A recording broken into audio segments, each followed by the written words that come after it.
What's happening, fellas? What's going How's on? it going? Jason, you really hot mic. Really hot mic. Got a ton of comments already. Got 250 people in here. Um, How we doing now? Hot still? per- All right. perfect. Let's get it rolling. Ross, I'll start with you. Welcome into the Inside Carolina, sort of an emergency podcast. Chip Lindsey hired as North Carolina's offensive coordinator a little bit ago. Ross, I'll come straight at you. News a little bit out of left field, but Inside Carolina's been all over it. What's your take? Yeah, I mean, look, they got a quarterbacks coach with some success as an offensive coordinator at various places. He's done most of his work in Alabama. Went to North Alabama, finished his degree at Alabama, and then ended up coaching places like Troy, Auburn, Southern Miss, Arizona State. He was a head coach at Troy, and then last year at UCF. He's worked with Gus Malzahn a bunch, and at Troy he worked with Todd Monken, who's the offensive coordinator at Georgia. So those are the guys you kind of look to their offenses and see what they do. Todd Monken and Gus Malzahn. Obviously, Gus Malzahn's a spread concept guy, so I don't know if this is a move to more of a spread thing, but at this point, the air raid and the spread. I'm sure Jason will talk more about that. But briefly here before we get to Jason here, he's molded two quarterbacks here in the NFL, Nick Mullins and Jarrett Stidham. I'm not sure if both are still in the NFL, but Jarrett Stidham, great success at Auburn, Nick Mullins at Troy. Chip Lindsey was not successful as a head coach, but has had success at various stops as an offensive coordinator. So, checks some boxes. I'm not sure if it was the big splash hire that everybody wanted. I'm not sure if that was going to happen. This name was not one of the guys that we were thinking about when Randy Clements was hired. We were thinking more of Art Brow's tree, and this guy comes from a completely different kind of group of people. So I'll let Doc take it from there, what kind of offense we can expect. But definitely a spread guy, but not necessarily known for the air raid as much.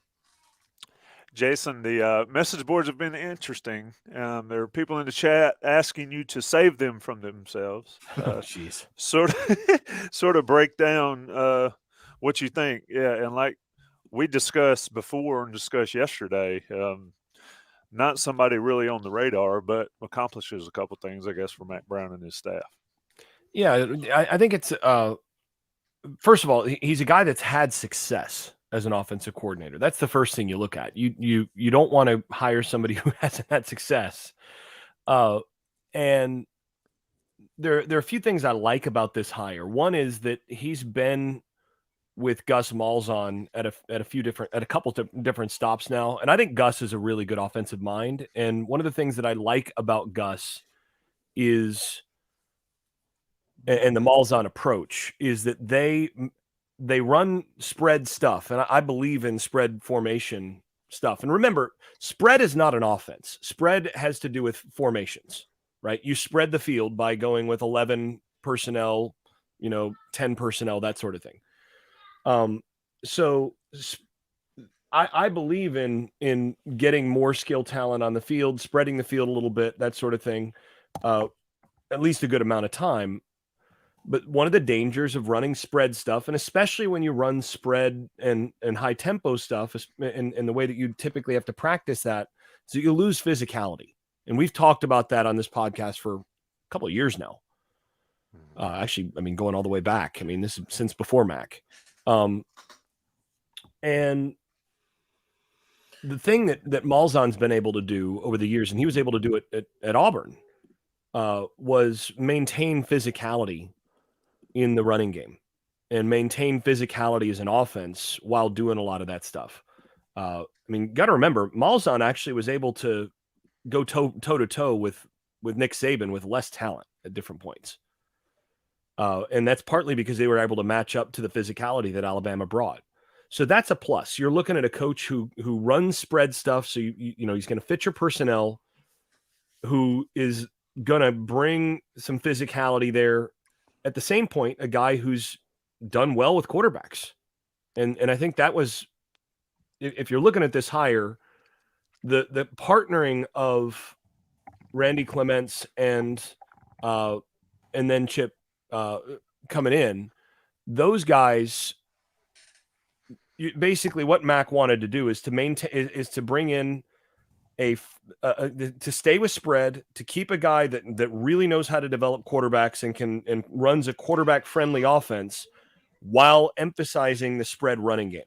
I think that's the obvious thing out of these two hires that he was trying to do. They're going to run the football out of the spread. I think Mac wants to be more balanced than they were this last year. And he made two hires that are going to try to do that. And if you watched UCF this year, Lindsey ran an offense where they couldn't throw the ball very well. And they still scored points because they ran the football. They ran the heck out of the football with a running quarterback a lot. They had John Reese Plumlee as their quarterback, as the primary quarterback a good bit of the year.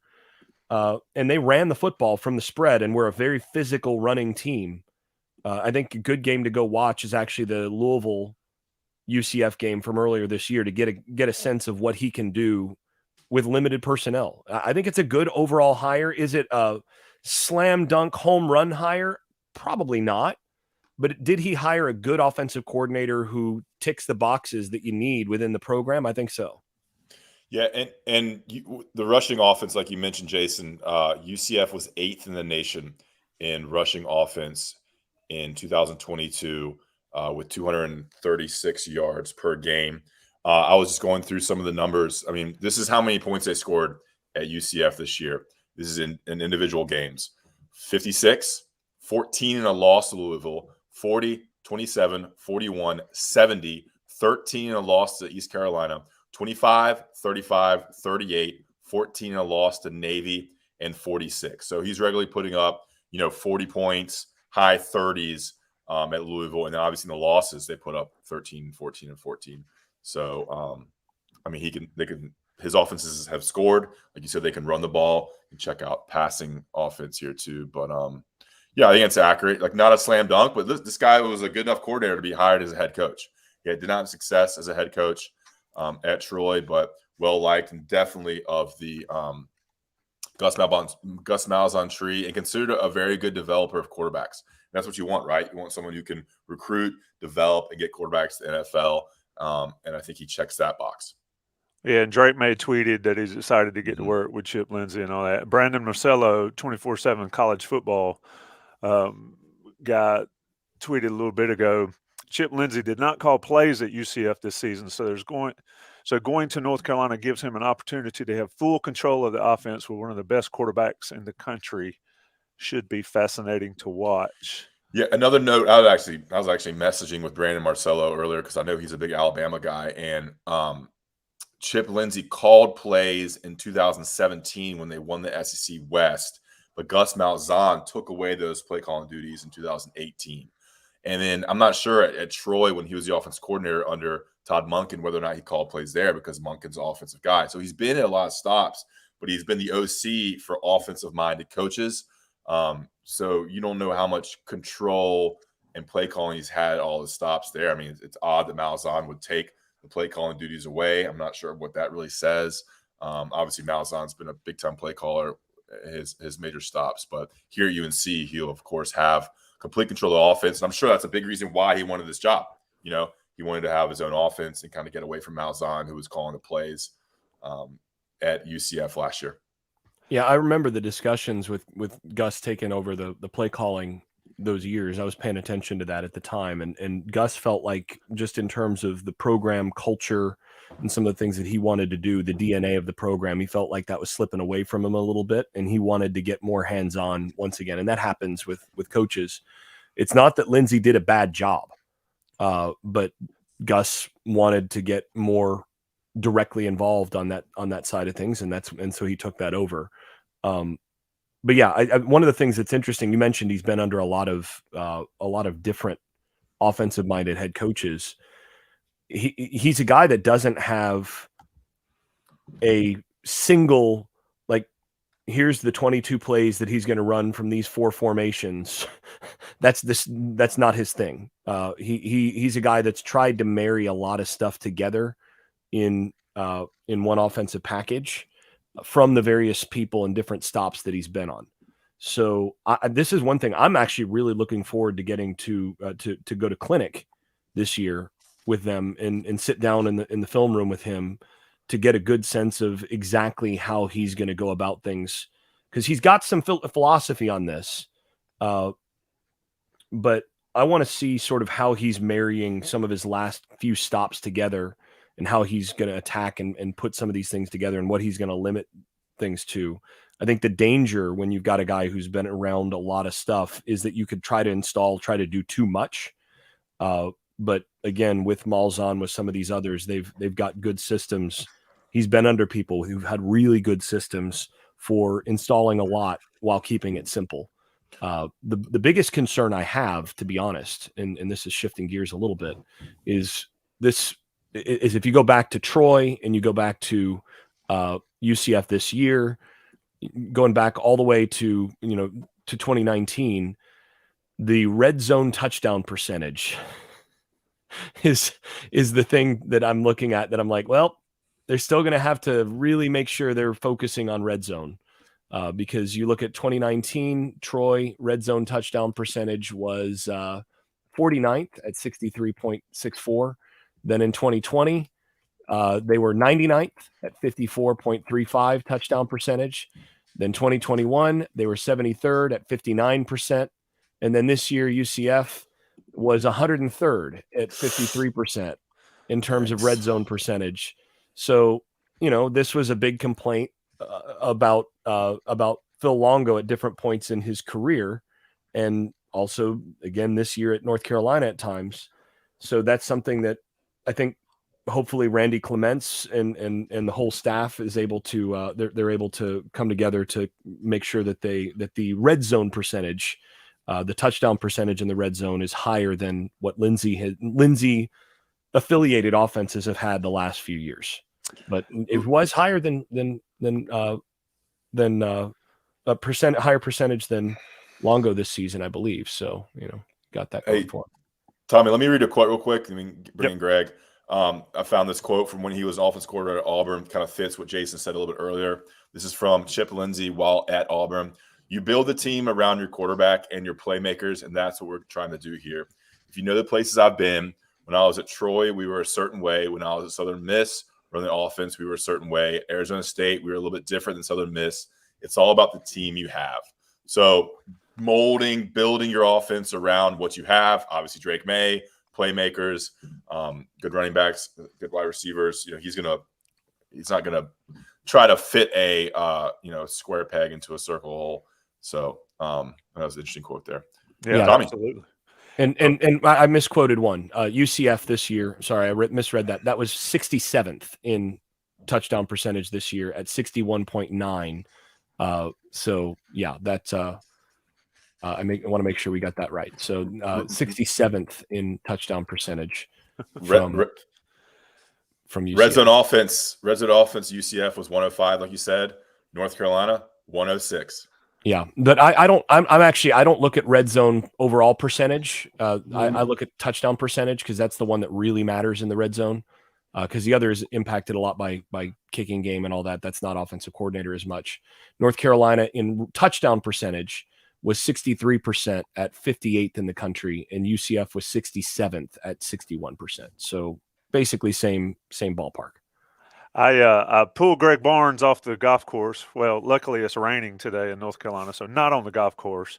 Greg, what's happening? Get on in. Share your thoughts. You sent me a couple things, and we've hit on them a little bit. Yeah, I think Jason hit on a lot of it. One thing I want to ask Jason before I dive in is Gus Malzahn's kind of had the reputation for a long time as being overly simple. Right. I mean, and granted, Cam Newton's a unique case, but kind of the word on Cam Newton when he was at Auburn was Gus gave him basically two reads. And if the first read wasn't there, then he needed to take off and run. Is Malzahn's style more simple than what like Phil wanted to do and even Fedora? I don't think it's simpler than Phil's. I think it's probably in the same overall sort of area of simplicity as Larry's. Malzahn does so. With Phil only ran 22 plays, something like that. And it was just a matter of changing some formation and adding some motion to some stuff, and then a lot of RPO type stuff along with that. But Phil the air raid. The whole thing about the air raid. I mean, what makes the air raid is you have a set of air raid pass concepts that, as a rule, air raid coaches say we can install our entire offense in 1 or 2 days. 3 is the max. You install the entire offense in 3 days, and then you start over. And you install it again, and then you start over again. And by the end of camp, you've installed multiple times, and everybody's run through it 1,000 times, and you can't get it wrong. And so you've repped it so many times that it's simple. So that's the air raid, is to try to keep things simple by running a very limited set of plays. You can add a couple things during season for wrinkles and all of that, but the basic idea is, you only need one tool to do one job. So here are the tools that fit together, and there you go. You're going to keep that simple. Malzahn is more complex in the running game typically than what you're going to get. Malzahn runs a lot of different stuff up front. And so offensive line type stuff, there's more complexity there. But he does try to make things simple for the quarterback while maximizing how difficult it looks for the defense. So it's a sort of a little bit of an in-between, but and I think Lindsey, he's coming from a lot of different backgrounds here. I mean, going all the way back to like the Tony Franklin system, which he studied heavily early in his coaching career, and has incorporated some of that as well. You're looking at a lot of different things kind of coming together. And so just sort of my read on him is he's a guy that may come in with a bigger playbook, but will only potentially install and run the parts of it that he thinks fits with his personnel that given year. But he is going to try to keep things simple in how he teaches them to the quarterback. Yeah. So Tommy, a few quick things, and I'll get out of your hair. Matt came in and said he wanted to do what Lincoln Riley was doing at Oklahoma. That's what he told us. So he went out and he tried to get Graham Harrell. He tried to get Cliff Kingsbury. He got Phil Longo. And Phil Longo, for the most part, did what Lincoln Riley does, maybe to a little bit lesser degree. But when you look at what Phil Longo has done, he's been a Power 5 offensive coordinator for 6 years. He's had basically a top 25 offense the past 5 years. And his first year at Ole Miss in 2017, they were ranked 40th in FEI, which is per possession scoring advantage. Last 5 years, 21, 22, 7, 27, 16. That's really good. So when Longo decides to move on to Wisconsin, Max left with this decision. Okay, is there anything that I want to change? And if not, can I get somebody who can do pretty much the exact same thing that Phil did? You've already lost Phil. You're not getting Lincoln Riley. You're not getting Garrett Riley. What really are your options? And Graham Harrell was somebody that Mac looked at in 2019. Harrell's really hadn't had a ton of success since. So I think this is really an opportunity to Mac to take a step back, say, okay, what are our options? And as you guys have already talked about, one thing that Chip does is he brings some variety. And then when you factor in the point that Randy Clements comes from the Art Briles tree, and the guys on staff now, and Lilly and Porter and Galloway, know exactly about the air raid because they've been running for 4 years. And then you bring in Chip, who has a lot of the Gus Malzahn components. Well, now you've got a lot of different things that you can tinker with. And you can say, okay, we liked what we had. How do we make it better? So from that standpoint, I think it's an interesting hire. I know it's not the home run hire that a lot of people are hoping for. But I think the offensive line coach and the OC hire are both very unique in that it gives you a lot of options. We know that Drake May is only going to be here probably for 1 more year, and then he'll be a top 10 pick and move on. When you start talking about, well, he's going to adapt the scheme to the personnel, It's a lot easier said than done with basketball than it is football, because you really have to recruit to a scheme. Offense is a little bit easier, especially when you have a good quarterback. But I think you have a lot of options here. Some of the things that I think you're going to have to be careful about, and Jason stole my thunder a little bit with what he just picked up. If the complaint about Longo has been red zone touchdown percentage, Chips has been really up and down. I mean, he's got he's been a coordinator of some fashion for 9 years. 2 of those years has been north of 110 in red zone touchdown percentage. And then he's got a lot, 33, 34, 41. He did 85. He had 22 the one year. It was 2016 at Arizona State. Correct. And then you start looking at offensive FEI, which, as I said, is per possession scoring advantage. I'll just go down the list, starting in 2014 at Southern Miss: 105, 30, 79, 15, 26. Both those at Auburn. 47, 71, 116, and then 27 this past year at UCF. And Brandon Marcello's tweeted out that Chip wasn't calling plays for UCF last year. So, it's not a resume that stacks up very favorably to Phil Longo in terms of production. There aren't many of those, though. Exactly. And that's the thing that people have to understand is he's going to bring some creativity a little bit different than what Phil Longo wanted to do. So while the offense may not be as explosive, that doesn't mean it can't be near as good, especially with what's expected to be a lot of guys coming back next year, even though you do miss Antoine Green and Josh Downs. So I'm not sure I know quite yet. I'm going to have to spend some time researching to say exactly how I feel about the hire. But I think it's an interesting one. I think it's unique. I think there's a lot of opportunity here. And it'll be fun to kind of watch them put together a scheme in the spring and in training camp and see how it plays out next fall. 100%. Yep. I love when folks are getting worked up about the hire. And I'm not speaking to anybody in particular, myself included. You get worked up about a hire and think negatively of a hire when you really have no idea who they just hired. And so that's the goal of this short podcast, and the goal of Ross and Adam and Jason and Greg over the next few days and weeks, to introduce Carolina fans to Chip Lindsey. This is Inside Carolina special podcast, emergency podcast, whatever you want to call it.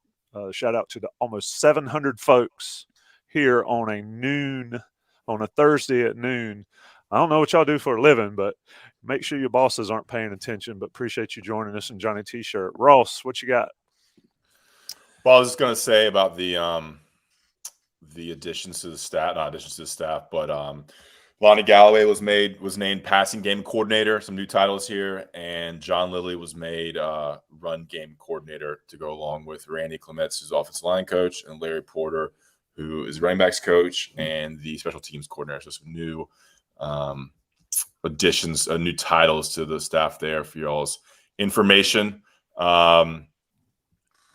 It'll be interesting to see, I guess, from a recruiting perspective here, it'll be interesting to see what kind of offers go out at quarterback now, because, you kind of lose those connections that Phil Longo had at quarterback, who he was in with for the 2024, 2025 staff. So pay attention to what offers go out in the next couple weeks, after the 2023 class gets wrapped up. That'll be interesting to see which quarterbacks Chip Lindsey goes after. That kind of tells you the trend of how he is a recruiter, what areas he's going to recruit, and which quarterbacks stand out to him. So that's one thing to keep an eye on. Yeah, one thing that's interesting, and Greg and Jason, y'all can take this one. I mean, I'll go to you, Greg, since you brought it to me in the Slack earlier. The up and down aspect of his production in various facets as he was offensive coordinator. I mean, it all depends on talent, right? I would love to compare when he was really good with what he had on the roster versus when they struggled. I know they've had some quarterback issues and injuries and all at some places, but Greg, I mean, scheme can do but so much. Talent matters as well. At North Carolina, especially this year, he's going to have one of the best in the nation. Yeah, for sure. And that bodes well when you look back at what happened at Auburn back in 17 and 18. Those were 2 top 25 offenses, most comparable to the Carolina teams of the last couple of years. I think one thing that's a little bit concerning, given his stated idea of working your scheme around personnel, is look what happened at Troy. First year at Troy, that was the top 50 offense across the board. And then the next year it was fringe top 75. And then his third year, it was 116th in FEI. So if he saw a significant talent reduction and that led to the scheme struggling, that doesn't give you a lot of hope, right? But yeah, he's going to have all the talent that he wants. This is not Georgia, Ohio State, Alabama talent, but as we know from the composite, Carolina signed 3 top 15 classes in a row, probably going to sign a top 25 class next week. And this is top 25 talent nationwide. And when you add in Drake May, who's arguably the best quarterback in the country coming back next year, there's not going to be many complaints, Tommy, in terms of does he have the Jimmys and Joes. Yeah, Jason, your take on that aspect of it. They as Greg was talking, I was thinking there is no excuse. I said it last year. I think there's enough talent. That means no excuses. Lindsey will need to produce right out the gate, right? Yeah, and not just produce. He's going to need to produce close to what you saw this year from Phil Longo through the first 10 weeks. If you get anything close to the last 3 weeks, then people will be calling for his head within the first month. But no, I think when you've got Drake May at quarterback, when you've got the talent that they've got coming back at running back, when you've got your entire offensive line coming back, and you've got a set of wide receivers that looked pretty good when Josh Downs and Antoine Green were out, looked like they have some talent. They're pieces to work with there. I do think they would do well to add maybe one more sort of game-breaking type piece for the passing game in the transfer portal if they can get him. But otherwise, there's a lot of pieces to work with on this offense. My guess is, just in terms of overall talent, from quarterback to running back to tight end to wide receiver, there are fewer than 10 programs in the country, and the number might be closer to 5 that would not trade with North Carolina. My guess is that it's probably around 5 programs in the country that would say, no, we're all right. We'll keep what we've got. I think basically the other 120 some teams in the country would trade gladly with North Carolina in terms of personnel. Yeah, you return all 3 tight ends, Kamar Morales, John Copenhaver, Bryson Nesbitt. You return J.J. Jones, Kobe Paysor. They like Andre Green Jr. He's going to be a stud. Other freshman running wide receivers escaping me. I think they could, Blackwell. like you said. Yeah, Blackwell, 2-time Blackwell. And then I think they could benefit from adding, a stud wide receiver, comes in, a playmaker, instant playmaker. I think there's an opportunity there. But if they like Andre Green, it's just surprising how little Andre Green played this year. He was playing behind a lot of people. But I tried warning people before the year. Yeah, don't expect a ton from a 5-star wide receiver freshman. You always expect that second year. Yeah, so you expect him to have a breakout year. I know he had some injury issues. And then offensive line. They could return all 5. Awesome Richards is checking out his NFL stock. I would think he comes back. William Barnes, Ed Montilus are seniors, but I would imagine they would come back. There's been no indication of the otherwise. And then Corey Gaynor he hasn't made this decision yet, but he has an opportunity to apply for a waiver, which would bring him back for a 6th year, because I think he only played 3 games 1 year at Miami, 2 or 3 games 1 year at Miami. So if he applies, usually that stuff gets passed through, and so he could return. That'd be huge. Otherwise, they'll be working a new center because they do lose Brian Anderson. So Ross, and then you get do you know if he has filed for the waiver yet? So yeah, but checking on this, I think it's gonna happen after the bowl game. Yeah. He is gonna make a decision on that, because he got to have a chance to go to the NFL as well. And then Spencer Rowland has a 2nd year at UNC because the Harvard didn't play in 2020, so he has an extra season there. But you got to think Zach Rice can step in, or Caden Baker, or they might be able to do a little bit better at right tackle than Spencer Rowland. all due respect.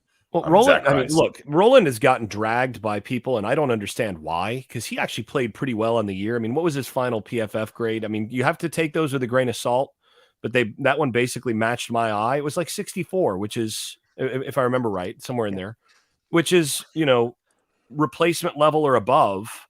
I mean, that's basically ACC level offensive tackle. That's pretty good. They liked him, but the eye test, Jason, I mean, he got blown by on back to in every game. It seemed in the last stretch there, it just seemed like he was getting blown by for sacks multiple times a game. Just the eye Some test. of those were not on him. A couple of them were, and he was going up against pretty good players in those games too. I mean, you're looking at when you get blown by a guy who's the number one defensive end going into the NFL draft. It's going to happen to most offensive linemen once or twice a game against that guy. So yeah, you give that, but yeah, ideally Zach Rice takes one of those spots, and then you have a really good, if Zach Rice takes one of the offensive tackle spots, which you hope he does, then you have a really good swing position, and you can start to swing player who can be a really good sub. And ideally, they're 8 or 9 guys that they can trust going into next year on the offensive line, which is where you want to be. Yeah, and they could also play Rice at guard. I mean, you could be there for Montillo or something like that. We didn't mention running backs. They return everybody at running back, and are likely going to add one in the 2023 class too. So you get Brooks back, Petaway's back, Elijah Green, Caleb Hood is coming off injury. Who knows his status? And then DJ Jones expected back, and Amar and Hampton. So you have a very full running back room. So, yeah, they're good on offense, man. All they lose is Josh Downs and Antoine Green. That's the major losses. The offensive line, if Gaynor decides to come back, I mean, it's going to be like a Wake Forest offensive line. I mean, all those guys are already like grad students. And they get gray-haired and a beard and stuff. Yeah, you got 3-year starters in the NFL that are younger than some of the guys that would be on that offensive line. Yeah, well over 100 career starts already for that group. Yeah, the experience, the chemistry. I mean, they played those 5. I mean, it was those 5 the whole year. Rare, I think Roland was injured at one point, but that was it. Man, PFF snap counts. It was always those 5. And it'd be a new offensive line coach. So who knows? People may get other chances. Things may be switched up. You never know what happens when you get a new voice in there, a new coach. So that'll be interesting to track as well. Jason, you mentioned some of the NFL guys being younger. The funniest thing I saw, I guess, during the SEC championship game is that Stetson Bennett is the same age as Lamar Jackson. Yeah. Yeah. And Hendon Hooker's older than both of them. Hendon Hooker's older than both of them. I mean, it's just unbelievable, the difference in what COVID years have done and all that kind of stuff. Anything left, boys? This has been a heck of a show with a ton of people in here listening and watching. Big news for North Carolina. Anything left, Ross? Anything to expect, or should it quieten down and as prepped for the bowl game get more? Yeah, it'd be interesting when we get to speak with the coordinator and the offensive line coach with Lindsey and Clements. We have not spoken to Mac about the bowl game either. So, there's a lot of questions for Coach Brown. I imagine there'll be something set up. I mean, National Signing Day is on Wednesday. But, if it's a National Signing Day press conference, you usually don't involve questions about offensive hires. So I don't know how they're going to balance that, because there needs to be a press conference for the hires, a press conference for the bowl game, and National Signing Day all in about 10 days here. Yeah, a lot of stuff. Greg Barnes, Jason Staples, appreciate y'all joining us. Ross Martin is all. Shout out to Adam Smith. He has been working his butt off here. Inside Carolina is kind of like the duck on the water. It looks smooth on the surface, but the feet are flapping under the waters, bringing you all this content. We will be back if we need to. Otherwise, we will talk to you guys at some point on a regular scheduled podcast. Johnny T-Shirt and JohnnyT-Shirt.com. Thanks, fellas. There is no off season. There is not.